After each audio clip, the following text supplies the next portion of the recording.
Well, everyone, such an opinionated video that I'm going to be making right now, but I do want to let you guys know that in my opinion, the best iPhone that Apple has ever made, Apple doesn't sell anymore, So when you think about it, every single keynote Apple has ever done, they say, oh, this is the best iPhone we've ever made, this and that, and all that stuff. And yeah, it's probably true. But in my opinion, I think the best iPhone that has ever been made from Apple is the iPhone 11 Pro Max. This is the best iPhone, I think, by a long shot. And the bigger thing to keep in mind is that from the 11 series to the 12 series, there really wasn't that crazy big of a change besides the flat sides, which I think is a notable change. But everything else besides that, I really don't think it was that big of an upgrade, to be honest. And in some ways, as I've mentioned before, it was almost like a downgrade from the predecessor to the successor. And it's not every single iPhone that this happens to. I think the XS to the iPhone 11, to the 11 Pro to be exact, that was a huge update in my opinion. That was a very worthwhile change.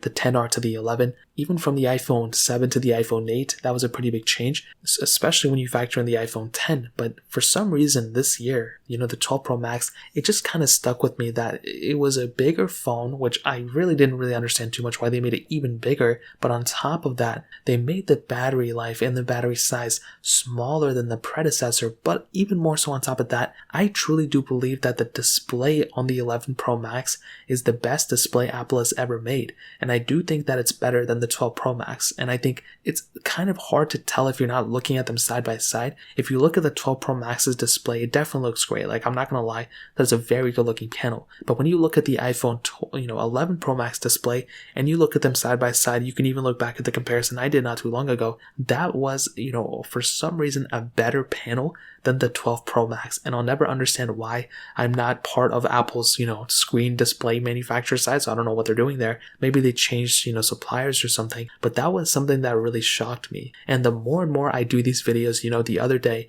I did the 11 Pro Max, top 5 reasons to buy it. And I talked about, the iPhone 12 Pro Max, 6 months later. And it got me thinking, dude, like, if Apple still sold the 11 Pro Max, I think that would be probably a better deal than the current 12 Pro Max in my opinion. Obviously, if they kept it the same price, then that's a little bit different. But I think as a whole, if they just ripped out the, A14 Bionic chip from the 12 Pro Max and put it inside the 11 Pro Max, I honestly do think that may be a better phone than the current 12 Pro Max, to be honest. The cameras, I didn't really see that big of a difference.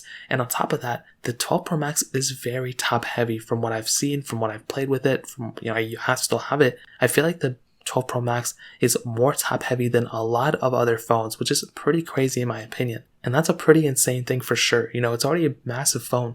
By having it that top heavy, it really threw me off a little bit. So I think ultimately, Apple currently doesn't sell the best phone they've ever made. I think the 11 Pro Max was the best iPhone they ever made. And I feel like the 12 Pro Max was a downgrade. Looking forward though, the 13 Pro Max or whatever they're going to call it, that is going to be, from what I've heard, a pretty good update for sure. It's going to bring a lot of capability. My only concern is I really hope they don't increase the price tag. If they end up doing that, I'm probably going to be fairly sad, but I guess we'll see what happens when we get there. If you guys have any other questions or if you want to buy an 11 Pro Max, links will be down in the description. You can get them from Amazon, help support the channel at the same time. Hit the like button, that would mean so much, but definitely hit that subscribe button. More importantly than everything else, I love every single one of you guys. Hopefully I'll catch you guys in the next video. Peace out till then.